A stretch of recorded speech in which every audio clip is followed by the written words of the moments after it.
Está começando mais um Justiça do Trabalho na TV, produzido pelo Tribunal Regional do Trabalho de Santa Catarina. Você já deve ter ouvido a expressão ganhou, mas não levou.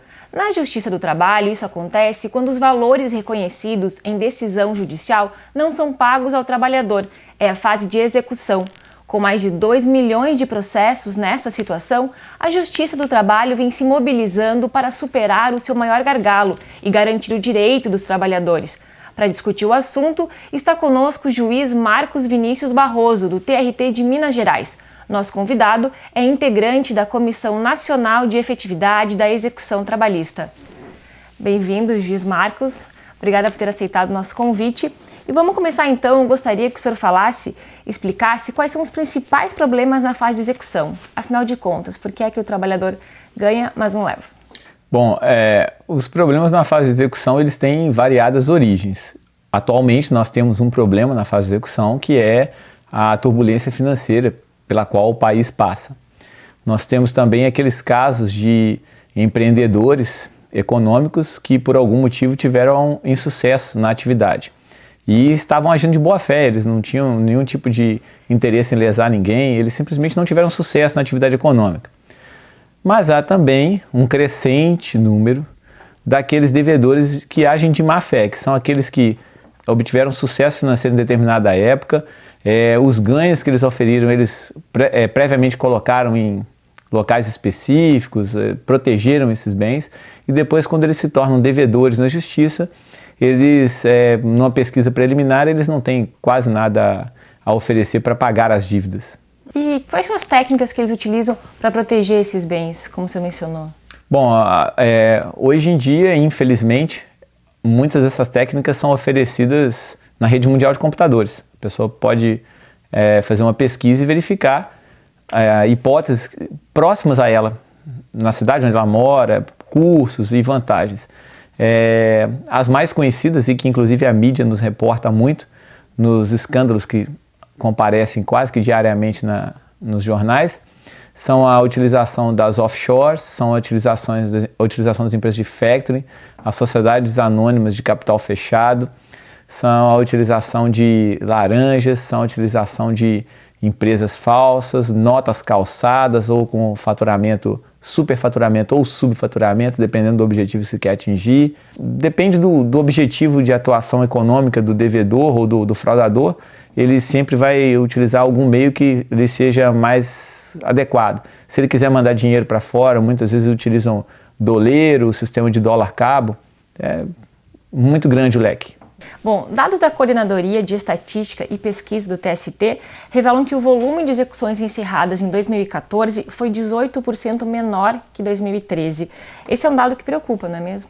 Sim, a execução do processo, na verdade, é o dado mais preocupante do processo, porque proferir sentença, bem ou mal, ela vai acontecer.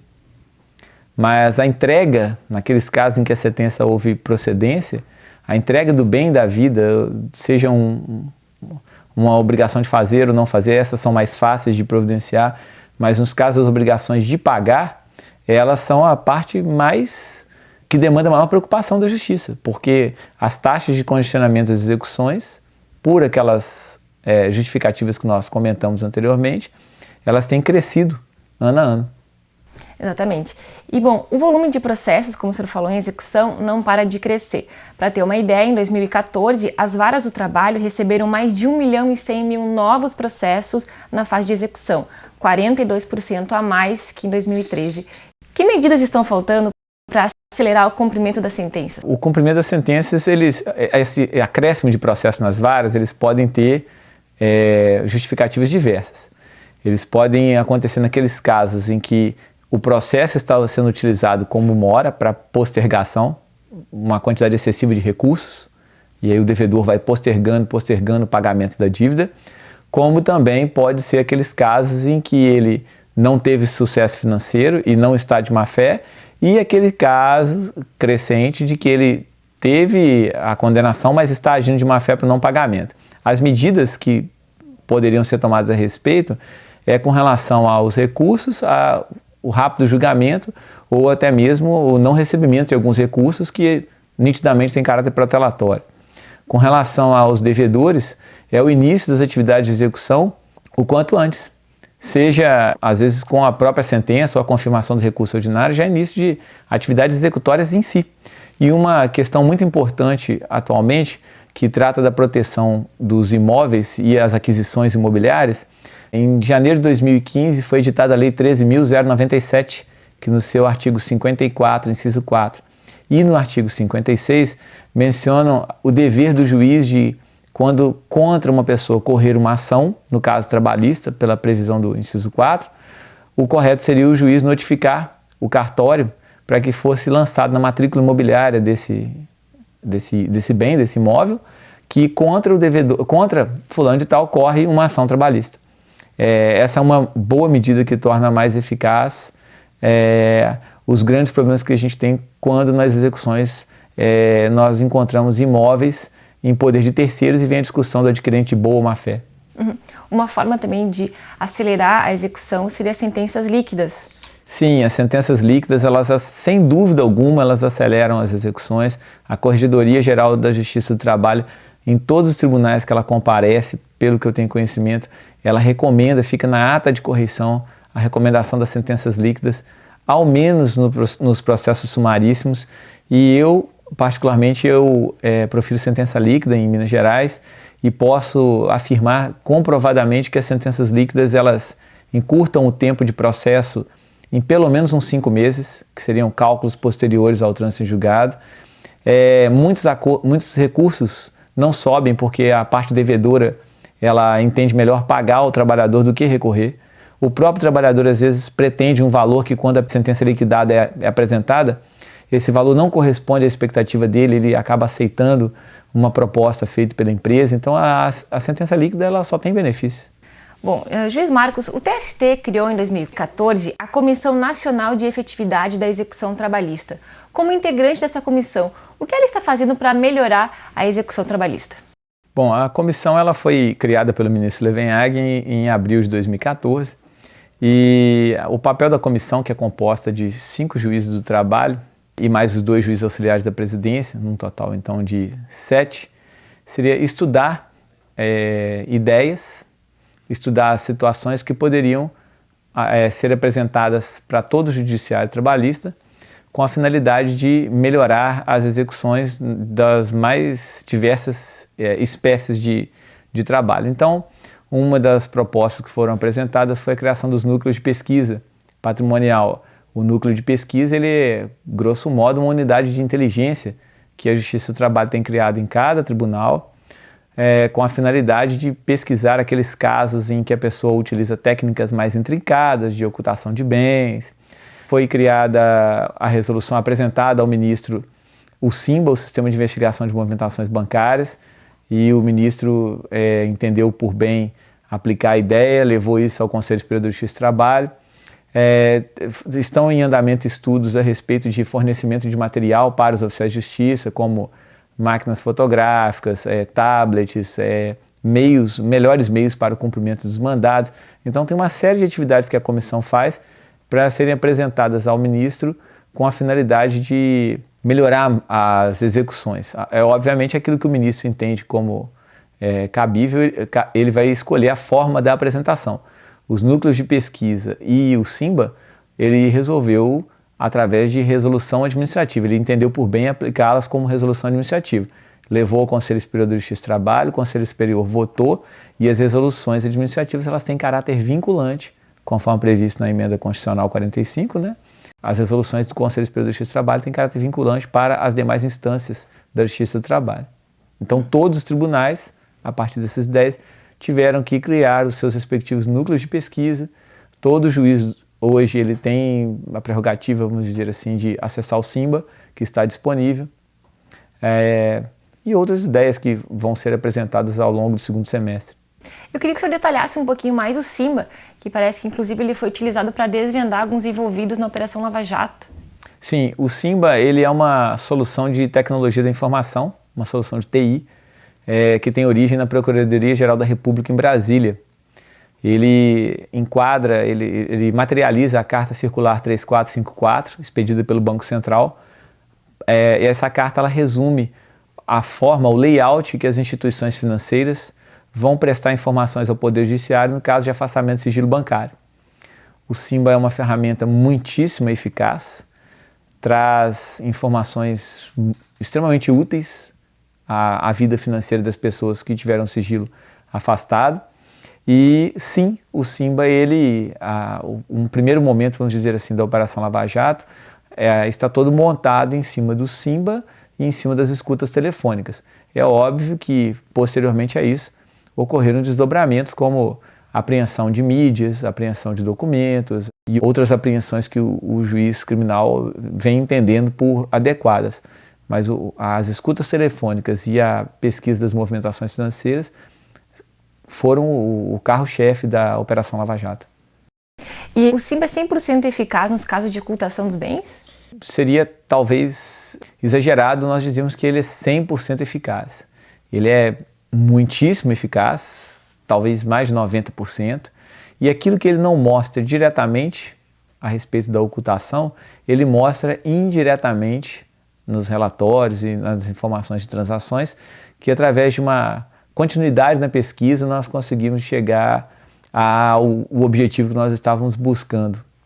Hoje, particularmente, eu considero a ferramenta mais eficaz que existe disponível para a Justiça do Trabalho em matéria de identificação de patrimônio. Bom, na tentativa de evitar pagar o trabalhador, muitas empresas ocultam o patrimônio de forma ilícita, como a gente estava conversando. E o grande desafio da Justiça do Trabalho é conseguir acessar, então, esse patrimônio. Como superar essas técnicas de blindagem patrimonial e aumentar o cerco aos grandes devedores? É importante a gente saber que as principais, as mais atualizadas faculdades de contabilidade, administração, algumas faculdades de direito, faculdade de economia, elas já ministram nos seus cursos um tema denominado planejamento tributário. E esse planejamento tributário, ele realmente pode ser uma forma de apresentar ao cliente desses profissionais uma maneira de como ganhar mais e pagar menos impostos, mas ela pode tomar um caminho torto, que é como ganhar mais e não aparecer com esse patrimônio. Quando a empresa ou o sócio, ou normalmente os dois, optam pelo caminho torto, que é ocultar o seu patrimônio, né? E normalmente essa ocultação ela é ilícita só pela ocultação em si. Existe a incidência dos artigos 3º e 4º da 8137, que é a Lei de Sonegação Fiscal. A Justiça do Trabalho ela tem medidas que podem ser tomadas para a busca desse patrimônio. E cada uma das técnicas utilizadas pelo ocultador vão ensejar, vão aconselhar o uso de outras medidas por parte da Justiça. Então, se o devedor está utilizando uma offshore, a técnica para bloqueio dessa medida é uma. Se ele está utilizando uma factoring como um braço financeiro dele, é outra. Se ele está utilizando o sistema de doleiro, é outra. Então, para cada tipo de, vamos dizer assim, para cada tipo de doença vai ter um remédio adequado para promover a cura. Óbvio também que é muito importante, nesses casos, o compartilhamento das informações do Poder Judiciário com o Ministério Público, porque no mesmo caminho que vai a ação trabalhista para a localização de bens, é importante o Ministério Público tomar ciência da postura do devedor e instaurar as competentes ações criminais, né? E há como diferenciar aquela empresa que realmente quebrou daquela empresa que quebrou, mas na verdade está ocultando bens? Sim, o Simba mostra isso de forma muito clara. Já teve pesquisas que eu fiz no Simba em que nós vemos nada foi ocultado, a empresa realmente foi tendo insucesso, ela foi perdendo mercado, foram vencendo as dívidas, os credores dessa empresa começaram as cobranças, ela começou a pedir capital de giro em bancos e ia se endividar até chegar a um ponto em que a situação não se sustentou mais. E da mesma forma o Simba mostra, obviamente, aquelas empresas em que elas estão faturando e faturando muito bem, elas não têm nenhum indício de que estavam em insucesso financeiro e de repente de uma hora para outra resolveram fechar. Aliás, em Minas aconteceu isso, não vou dizer até por um critério de preservação o nome, mas uma empresa que atuava numa determinada atividade econômica, ela marcou um dia e fechou as atividades dela no Brasil todo. Muito bem, bom, a Justiça ela já utiliza alguns instrumentos para acessar bens e valores dos devedores, como o Bacenjude e o Infojude. Eu gostaria que o senhor fizesse uma avaliação da efetividade desses sistemas eletrônicos. Bom, o sistema Bacen-Jude, o relatório produzido pelo próprio Bacen-Jude, ele gera relatórios. Na Justiça do Trabalho como um todo, no ano de 2014, mostra que acima de 80% das ordens de bloqueio do Bacen-Jude conseguiu fazer a retenção de até R$100. É um desperdício, vamos dizer assim, de dinheiro público, porque servidores e equipamentos e outras coisas mais foram mobilizados para bloquear até R$100. Então mostra nitidamente a necessidade de melhoria do sistema Bacen-Jude, não é? O InfoJude, ele não oferece bloqueio, mas ele é uma fonte de dados. E é uma boa fonte de dados por causa das operações imobiliárias, a DOI, que estão dentro do InfoJude, o próprio imposto de renda em si, a localização de outras empresas que podem ser feitas também dentro do sistema InfoJude. O RenaJude, a grande dificuldade, ele é um bom sistema, se destina à localização e ordem de indisponibilidade, vamos dizer assim, de veículos, sendo que a grande dificuldade é a localização do próprio veículo em si, em virtude da mobilidade do bem. Nós temos o Registro Aeronáutico Brasileiro, que é para verificação de aeronaves, onde se encontram, propriedade de aeronaves, empregos de aeronaves. Existe o portal Indisponibilidade, que, no meu ponto de vista, é uma ferramenta, quando se refere a imóveis, muitíssimo mais eficiente do que a declaração de operações imobiliárias. E tem, particularmente, eu sou um grande fã da ferramenta, o Simba, que substitui todas as outras anteriormente com brilhantismo. Bom, juiz Marcos, eu vou retomar um pouquinho o assunto que nós falávamos no bloco anterior. Por que todas essas ferramentas que estão disponíveis ao juiz do trabalho não estão conseguindo dar eficácia à execução trabalhista? Bom, algumas ferramentas são novas, como por exemplo o Simba e o Indisponibilidade. Essas ferramentas, elas têm uma performance excelente. Algumas ferramentas já são antigas e já são conhecidas dos devedores. Por exemplo, o Bacen-Jude, como nós mencionamos no bloco anterior, a taxa de insucesso dele é acima de 80%. Bloqueio até R$100. É uma ferramenta que precisa ser revista. O RenaJude, é possível lançar a ordem de indisponibilidade, vamos dizer assim, do veículo, não é possível a transferência dele. Mas o grande problema é a localização. Então, algumas dessas ferramentas, talvez em virtude já do tempo em que elas estão disponíveis e já são conhecidas de devedores, elas precisam de melhorias, precisam de adequações para voltarem a ter a eficácia que um dia elas tiveram. O Bacen-Jude, quando criado na versão 1.0, ele foi uma ferramenta muitíssimo eficaz. E hoje nós estamos na versão 2.0 aperfeiçoada, agora entrando na 3.0, e o sistema ele tem uma baixíssima eficácia. Então, mostra que alguns componentes desse sistema, as regras de negócio estabelecidas em matéria de TI, com essas ferramentas, elas necessitam de atualização. Bom, muito bem. As dívidas trabalhistas dos governos, chamados precatórios, é mais um problema. Para ter uma ideia, a OAB apresentou um levantamento que mostra que 100 mil credores no estado de São Paulo morreram sem receber os valores devidos. O que a Justiça do Trabalho pretende fazer para agilizar os precatórios? Muitos tribunais estão desenvolvendo programas e campanhas de sensibilização dos órgãos públicos, daqueles que pagam através de precatório, para que eles efetivamente tentem incluir cada vez mais nos seus orçamentos, né, nas suas disponibilidades orçamentárias, numerário para pagamento desses precatórios. Embora 100 mil credores, vamos dizer assim, a OAB fez o levantamento, ficaram pendentes de pagamento pelo Estado de São Paulo, a bem da verdade são muito mais de 100 mil credores que perderam, né, faleceram, sem ter recebido o próprio crédito trabalhista em si, da iniciativa privada. A necessidade, vamos dizer assim, de uma política de melhoria dos pagamentos, seja da dívida pública ou de natureza privada, ela precisa sim passar por sistemas de melhoria. Então, Minas Gerais, por exemplo, ela tem feito várias audiências com órgãos públicos, solicitando a separação de numerário, e tem feito a centralização de pagamentos. Então, em Minas existe a Central de Precatório, que está junto da Secretaria de Execução e Precatório. Essa secretaria, ela centraliza os precatórios, organiza, estabelece um link de conversa mais aberta com várias entidades públicas, chama vários desses gestores para participar de audiências e de entendimentos lá na terceira região e mostra para eles a necessidade do pagamento, tentando sensibilizá-los para a questão dos trabalhadores, dos credores.